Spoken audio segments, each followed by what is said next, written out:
Chairman P T I barrister Gohar نے کہا کہ 200 سال سے قانون موجود ہے، اگر قیدی بیمار ہے تو اس کے گھر والوں اور ذاتی معالجین سے ملاقات کروائیں گے۔ اگر ملاقات نہیں ہوتی تو ہمیں بانی کی صحت کا علم ہوتا۔ وہ سپریم کورٹ کے باہر میڈیا سے بات چیت کر رہے تھے۔ گوروں کے دور سے ایک چلا آ رہا ہے، 200 سال سے پہلے یہ قانون چلا آ رہا ہے کہ اگر کوئی بیمار ہے، جیل میں ہے، تو آپ ان کو، ان کے ڈاکٹروں کو بھی بتاؤ گے، معالج کو بتاؤ گے، آپ اس کی فیملی ممبرز کو بتاؤ گے اور آپ ان کی ملاقاتیں کراؤ گے۔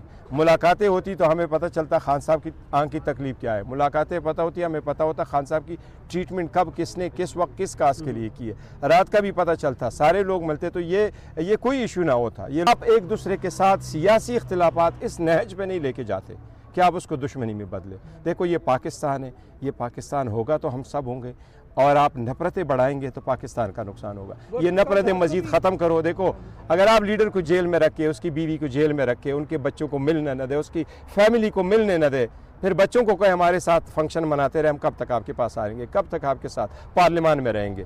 تو کیا ارادہ ہے؟ پارلیمان سے چاہتے ہو کہ ہم باہر آ جائیں؟ چاہتے ہو جی ڈیموکریسی آپ کی ایسی چلے؟ کیا ڈیموکریسی ایسی ہوا کرتی تھی؟